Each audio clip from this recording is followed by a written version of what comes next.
Last episode, we built this, and at the end, we did something we didn't stop to explain. We looked at every task by typing print, once per task. 3 tasks, that's fine. 5 tasks, still fine. But what happens when this list has 50 tasks? 500. Nobody is typing 500 print statements. Something has to give. And today, that something is loops.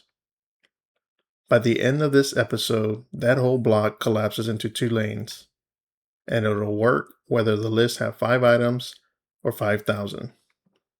Here's the fix. Same 5 tasks, same output, as 5 separate print statements. But this version doesn't care how long the list gets. And 500 more tasks tomorrow, and this code doesn't change at all. For task and task, for each task in the list called task, do the next thing. Task is just a name we picked. Python doesn't know what a task is. It's handing us one item at a time, and we chose what to call it. Rename task to anything else, and run it again. Same output, proof it's just a label. Everything that should happen inside the loop needs to be indented under the for line. If print task isn't indented, Python won't know it belongs to the loop. Say your task manager needs to show task numbers too, not just the task itself. The loop only gives you the item right now. It doesn't tell you where that item is in the list. Is there a way to get the position of each item without setting up your own counter and incrementing it by hand? There is. It's built in. Enumerate hands you 2 things at once per item. Its position and the item itself. No counter variable, no manual plus equals 1. Notice it starts at 0, not 1. Python counts positions starting at 0. The first item is at position 0, the second at position 1. If output ever looks off by 1 from what you expected, this is almost always why. Think back to the to-do manager itself. It didn't loop a fixed number of times. It kept asking, "What do you want to do?" for as long as the user kept answering, and stopped the moment they typed quit.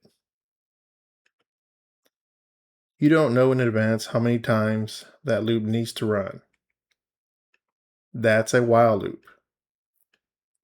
Instead of looping through a list, it keeps going as long as a condition stays true. For is right when you know what you're looping over. While is right when you don't know how many times you'll repeat. A while loop only stops when its condition becomes false. Forget the line that changes the condition. Here, completed plus equals 1, and the loop runs forever. If a script seems to hang, check this first. Sometimes you need a sequence of numbers you don't already have. Day numbers 1 through 5 without typing 1, 2, 3, 4, 5 by hand. That's range. Range 5 generates 5 numbers starting at 0. Give it a start and stop.